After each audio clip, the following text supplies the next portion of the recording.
بسم اللہ الرحمن الرحیم۔ محترم ناظرین، السلام علیکم ورحمۃ اللہ وبرکاتہ۔ امید کرتا ہوں کہ اللہ سبحانہ وتعالی آپ تمام دوستوں کو خیر و عافیت سے رکھے ہیں۔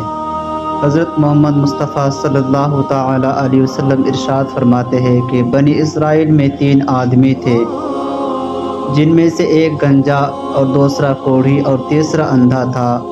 ان کی آزمائش کی خاطر اللہ تبارک و تعالیٰ نے ان کی جانب ایک فرشتہ بھیجا۔ فرشتے نے سب سے پہلے کوڑھی سے پوچھا کہ تجھے کون سی چیز سب سے زیادہ محبوب ہے؟ کہنے لگا اچھا رنگ اور خوبصورت جلد، تاکہ لوگ میری عزت کرے۔ فرشتے نے اس کے بدن پر ہاتھ پھیرا، جس کی برکت سے اسے اچھا رنگ اور خوبصورت جلد حاصل ہو گئی۔ پھر فرشتے نے سوال کیا کہ تجھے کون سا مال زیادہ پسند ہے؟ اس نے کہا اونٹ۔ چنانچہ اس کی پسند کے مطابق اسے ایک حاملہ اونٹنی دے کر فرشتے نے دعا کی کہ اللہ تعالیٰ تجھے اس میں برکت عطا فرمائے گا۔ پھر یہی فرشتہ گنجے کے پاس آیا اور پوچھا تجھے کون سی چیز زیادہ پیاری ہے؟ اس نے کہا خوبصورت بال اور اس کے گنجے پن کا دور ہونا، تاکہ لوگ میری عزت کیا کریں۔ فرشتے نے اس کے سر پر ہاتھ پھیرا تو اس کا گنجا پن جاتا رہا اور خوبصورت بال سر پر اگ گئی۔ پھر سوال کیا تجھے کون سا مال زیادہ محبوب ہے؟ اور اس کی گائے۔ پس حسب خواہش ایک حاملہ گائے دے کر فرشتے نے اس کے لیے بھی برکت کی دعا کی۔ پھر وہ اندھے کے پاس آیا اور وہی سوال کیا کہ تجھے کون سی شے زیادہ محبوب ہے؟ اس نے عرض کی اللہ تعالیٰ میری بینائی لوٹا دے تاکہ میں لوگوں کو دیکھ سکوں۔ فرشتے نے باحکم الہی اس کی آنکھوں پر ہاتھ پھیرا تو اللہ تعالیٰ نے اسے آنکھیں عطا فرما دیے۔ پھر دریافت کیا کہ تجھے کون سا مال اچھا لگتا ہے؟ اور اس کی بکری۔ پس فرشتے نے اسے ایک حاملہ بکری دے کر برکت کی دعا دی اور ان کے پاس سے رخصت ہو گیا۔ فرشتے کی دعا کی برکت سے ان تینوں کے جانوروں نے خوب بچے جنے، حتیٰ کہ ایک کے اونٹوں، دوسرے کی گائیوں اور تیسرے کی بکریوں سے وادی بھر گئی۔ کافی عرصے گزرنے کے بعد اللہ تعالیٰ کے حکم سے وہی فرشتہ کوڑھی کے پاس اسی کے سابقہ شکل صورت میں دوبارہ پہنچا اور کہا میں غریب آدمی ہوں، حالات مسافر میں زاد راہ ختم ہو گیا ہے، اب میرا خدا اور تیرے سوا کوئی کفایت کرنے والا نہیں۔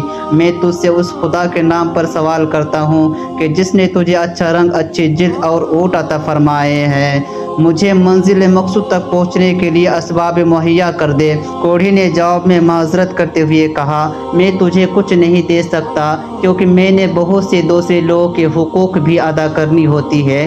فرشتے نے کہا شاید میں تجھے پہچانتا ہوں، کیا تو پہلے کوڑھی نہیں تھا؟ لوگ تجھ سے نفرت نہیں کرتے تھے اور تو غریب تھا، پھر اللہ تعالیٰ نے تجھے مال نہیں دیا؟ اس نے صاف جھوٹ بولتے ہوئے جواب دیا کہ یہ مال تو مجھے آبا و اجداد کی میراث میں ملا ہے۔ فرشتے نے کہا کہ اگر تو جھوٹ بول رہا ہے تو اللہ تعالیٰ تجھے سابقہ حالات میں لوٹا دے گا۔ پھر وہ گنجے کے پاس اسی سابقہ صورت میں پہنچا اور اس سے بھی اسی طرح سوال کیا۔ جواب میں اس نے بھی کوڑھی کی طرح سوال رد کرتے ہوئے جھوٹ بول دیا۔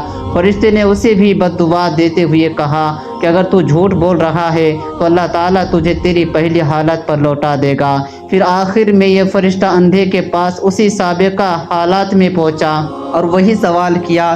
جواب میں اندھے نے سعادت مندی کا مظاہرہ کرتے ہوئے کہا کہ واقعی میں پہلے اندھا تھا، پھر اللہ تعالیٰ نے مجھے بینائی عطا فرمائی اور میں غریب تھا، اس نے مجھے غنی کر دیا۔ خدا کی قسم میں تجھے مال لینے سے ہرگز نہیں روکوں گا، تو جو مال لینا چاہے لے سکتا ہے۔ فرشتے نے کہا اپنا مال اپنے پاس رکھو، دراصل اللہ تعالیٰ نے تم تینوں کو آزمایا تھا، اللہ عز و جل تجھ سے راضی اور تیرے دونوں ساتھیوں سے ناراض ہے۔ محترم سامعین کرام، اس واقعے سے ایک بات معلوم ہوتی ہے کہ اللہ تبارک و تعالیٰ جسے چاہے غنی کر دے اور جسے چاہے فقیر کر دے۔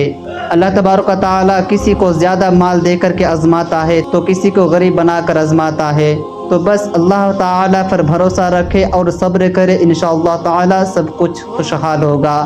امید کرتا ہوں کہ ہماری آج کی ویڈیو آپ کو اچھی لگی ہے۔ اگر ہماری ویڈیو آپ کو اچھی لگی ہے تو ہماری ویڈیو کو لائک کریں اور مزید اس طرح کی ویڈیو دیکھنے کے لیے ہمارے چینل کو سبسکرائب کریں۔ ملتے ہیں اگلی ویڈیو میں، اجازت دیجیے، اللہ حافظ۔